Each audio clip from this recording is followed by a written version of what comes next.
Di tanah timur Pulau Jawa, ketika kabut pagi masih menggantung di pundak gunung, ada negeri yang haus akan pemimpin dan kisah. Hutan-hutan Tumapel berdesir seperti lembaran kitab yang belum selesai dibaca. Sungai-sungai mengalun membawa rahasia dari hulu ke hilir.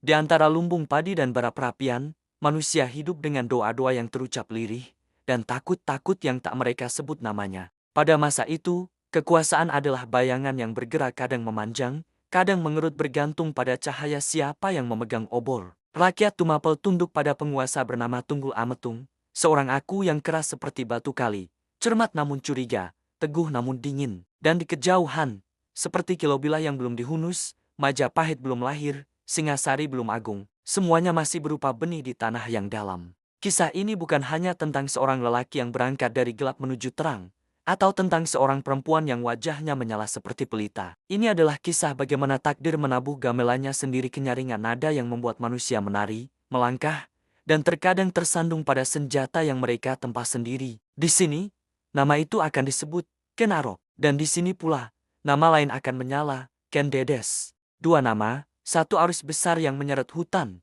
istana, dan nyawa kemuaranya. Dengarkan baik-baik, karena setiap bilah kata ini bagaikan pahatan pada gagang keris, rapat, halus, dan tak mudah terhapus. Di sebuah malam yang tidak meminta saksi, seorang bayi diletakkan pada pelukan dunia. Konon, ia bukan lahir di bel kerajaan, bukan di rumah berukir halus, melainkan di sela-sela semak dan tanah yang lembab. Orang-orang tak sepakat tentang ibunya, tak pula yakin tentang bapaknya. Yang jelas, bayi itu menangis, dan suaranya membuat dedaunan berhenti bergetar untuk mendengar. Bayi itu tumbuh menjadi bocah liar, menukar kelaparan dengan kecerdikan. Ia mencuri bukan karena rakus, tapi karena ingin hidup besok. Ia berkelahi bukan karena benci, melainkan karena tak ada tangan lembut yang menahan pundaknya dan berkata, cukup.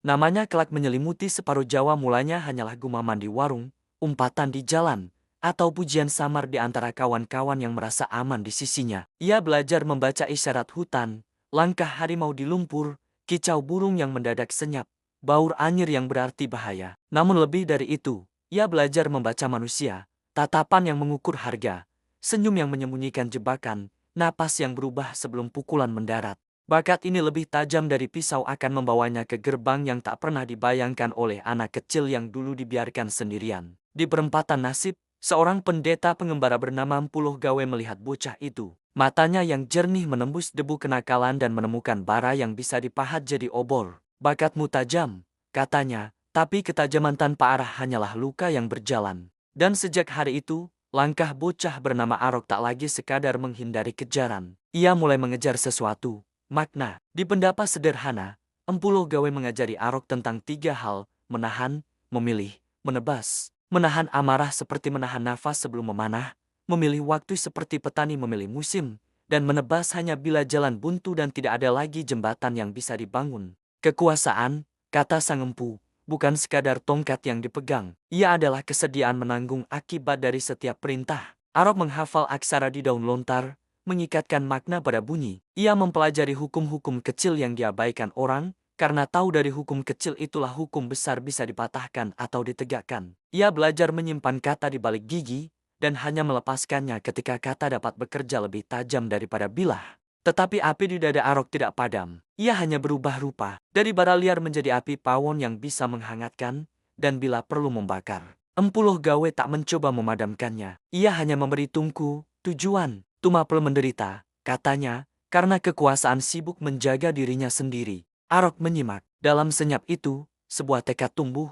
bila ia kelak mengangkat senjata, bukan semata untuk diri, melainkan untuk menata ulang sesuatu yang selama ini dibiarkan miring. Kabar tentang kecerdikannya merambat seperti asap, dan asap, bila cukup banyak, akan menutup mata langit. Di balik asap itu, seorang perempuan bersinar sendiri dan sinarnya terasa hingga ke tempat Arok duduk bersila, Ken Dedes. Ken Dedes bukan hanya cantik menurut kata orang, ia adalah jalan yang membuat orang ingin bertanya kemana ujungnya. Putri dari Empu Purwa, ia mewarisi kehalusan tutur dan ketegasan nalar. Tunggul Ametung, penguasa Tumapel, menjadikannya istri. Sebagian mengatakan dengan pemaksaan, sebagian mengatakan karena takdir yang berbelok di tikungan senja. Di pelataran pura, kabar beredar tentang cahaya yang memancar dari diri Dedes. Ada yang menyebutnya pertanda sakti, ada yang menyebutnya sekadar buah pujian yang kemarin terlalu matang. Namun bagi Arok, Kabar itu bukan soal cahaya mata, melainkan cahaya yang bisa menerangi jalan kebangsaan. Perempuan itu, kata Loh Gawe, adalah simpul nasib. Siapa yang memegang simpulnya, akan mengikatkan masa depan pada pinggangnya. Suatu hari, angin mempertemukan pandangan Arok dan Dedes. Bukan pertemuan yang pantas menurut adat, bukan pula yang lama menurut ukuran waktu. Namun cukup untuk menanam sebiji gelisah. Dalam lirih langkahnya, Dedes adalah seruan, bebaskan. Dalam geming tatapnya, ada cermin, jadilah. Arok mengerti bahwa cinta bisa datang sebagai panah. Tapi pada dirinya, cinta datang sebagai peta. Sejak itu, dua hal menjadi satu, ambisi yang berwajah negara, dan asmara yang berwajah rahasia. Keduanya sama-sama berbahaya, sama-sama mengundang badai. Di kota yang sibuk menawar harga garam dan kain, ada satu rumah yang jarang ditawar, rumah Empu. Arok mendatangi Empu Gandring, maestro besi yang membuat senjata seperti orang lain menulis doa. Buatkan aku keris, pinta Arok, yang tak akan tunduk pada ketakutan. Empu Gandring mengangguk, api dinyalakan.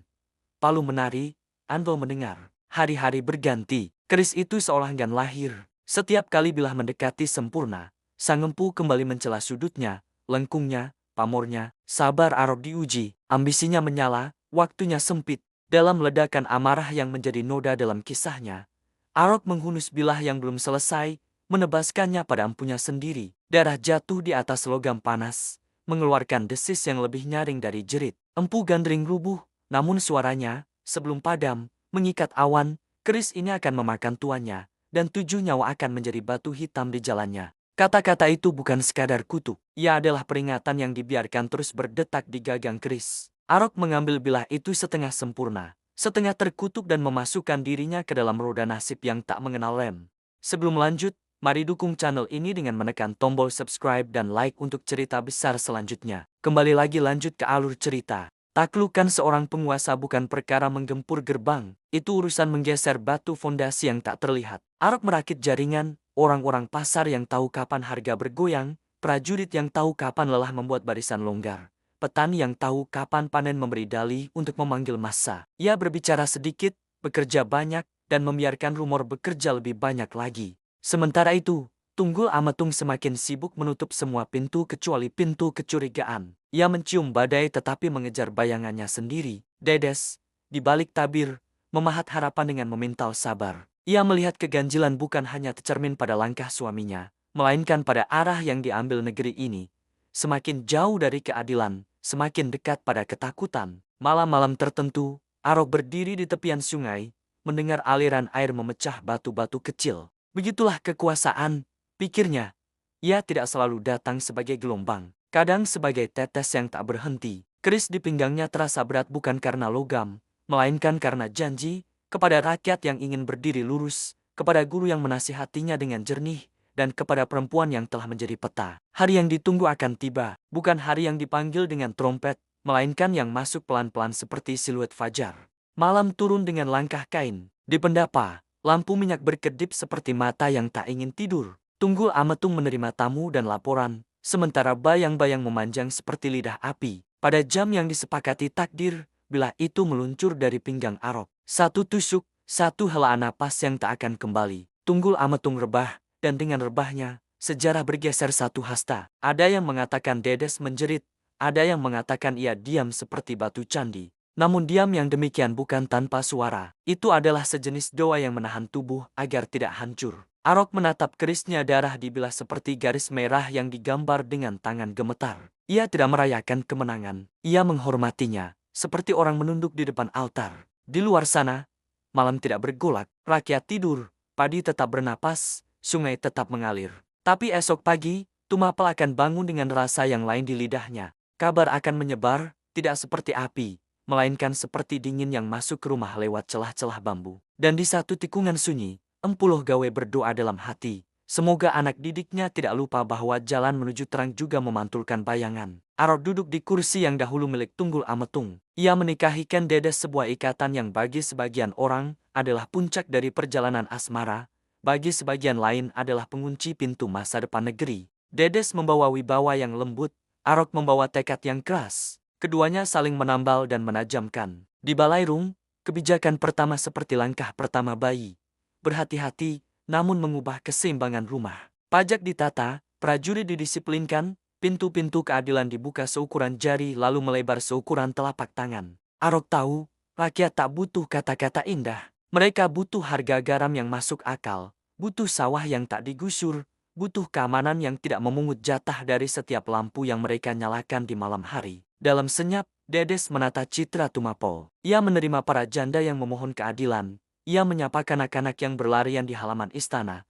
Ia memastikan pasar tak sekadar hidup, tetapi juga bersih dari pemerasan. Kehadiran Dedes seperti telapak tangan pada kening yang demam, dingin, menenangkan, memberi alasan untuk bertahan. Namun di ruang terdalam istana, keris itu tetap bernafas. Kutuk sang empu berputar seperti angin yang tak punya arah, tetapi selalu kembali. Arok paham. Ia mengetatkan sabuk kepemimpinan dan menyiapkan negeri bukan untuk hari ini saja, melainkan untuk hari-hari yang akan menuntut lebih. Kekuatan yang tertata adalah undangan bagi kekuatan lain untuk menguji. Dari Kediri sampai pesisir, kabar tentang Arok menyebar, tentang ketegasannya, tentang asal-usulnya, tentang keris yang selalu dilap dengan kain hitam. Ia membangun aliansi, sesekali mematahkan perlawanan, menata tata niaga, mengikat para bangsawan lewat janji dan ancaman yang sama-sama realistis. Dari Tumapel, lahirlah Singasari, nama yang kemudian berdiri seperti pohon beringin di lapangan sejarah.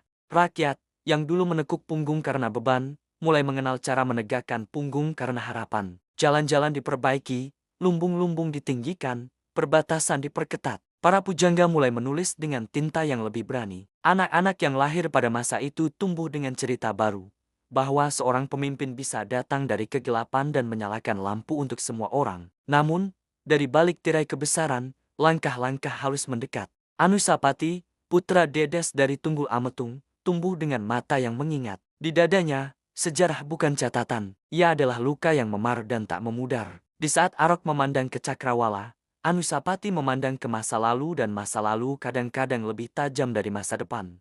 Arok, yang cerdas membaca manusia, tentu merasakan aliran ini. Tetapi negeri menuntut banyak mata. Ia tak bisa menatap setiap sudut. Dan di sudut itu, keris yang sama menunggu giliran bernyanyi. Hari itu datang tanpa drum perang. Di ruang yang sepi dari saksi, Anusapati dengan keris empu gandring yang kembali mengilap setelah lama disembunyikan mendekat kepada laki-laki yang telah menaklukkan Tumapel dan menyalakan Singasari. Satu hunusan, satu tusuk, satu takdir yang berputar bulat. Arok, lelaki yang mengangkat dirinya dari lumpur menjadi tahta, rebah. Di bila itu, kutuk sang empu tertawa tanpa suara. Namun kisah tak berhenti di darah. Dedes, yang pernah menjadi peta, tetap menjadi pelita. Ia tak menulis hukum, tapi hukum belajar dari caranya menata manusia. Ia tak memegang senjata, tapi senjata segan mengancam di hadapannya. Sejarah memanggil namanya bukan sekadar istri, melainkan poros. Dari rahimnya lahir garis raja, dari ketenangannya lahir kebiasaan baru, bahwa kekuasaan yang besar harus selalu berpaling pada wajah rakyat yang sederhana. Apa yang ditinggalkan Arok? Ia meninggalkan pelajaran pahit tentang harga ambisi, tetapi juga meninggalkan jalan besar yang diratakan untuk negeri. Ia menunjukkan bahwa asal-usul bukan borgol. Ia bisa menjadi busur yang melemparkanmu jauh, jika kau pandai menariknya. Ia mengajarkan bahwa kesalahan, bila diakui dalam kerja, bisa menumbuhkan tatanan. Tetapi kesalahan yang dibiarkan akan tumbuh menjadi bayangan yang memakan punggung. Dan tentang keris kita belajar bahwa benda tak bersalah. Yang bersalah adalah tangan yang tak ditundukkan oleh nilai. Namun, kutuk adalah nama lain dari akibat. Apa yang ditabur, teduh atau badai, akan kembali sebagai panen. Maka, ketika senja merunduk di belakang atap-atap Singasari, orang-orang menceritakan lagi kisah ini pada anak-anak mereka, tentang anak yang dibiarkan, guru yang mengasuh, empu yang mengutuk, penguasa yang tumbang, perempuan yang menjadi cahaya. Mereka menutup kisah dengan doa agar negeri selalu memilih pemimpin yang belajar dari luka, mencintai dengan akal, dan memerintah dengan hati. Jika kau berjalan di sawah Tumapel ketika embun masih malas pergi, dengarkan baik-baik. Di sela desir padi, mungkin kau mendengar dua nama itu dipanggil angin, Arok, Dedes. Bukan untuk memuja, bukan untuk mengutuk, melainkan untuk mengingat. Manusia bukan bayang-bayang keris atau kilau mahkota semata, melainkan pilihan-pilihan kecil yang mereka rangkai setiap hari, sampai sejarah memanggilnya takdir.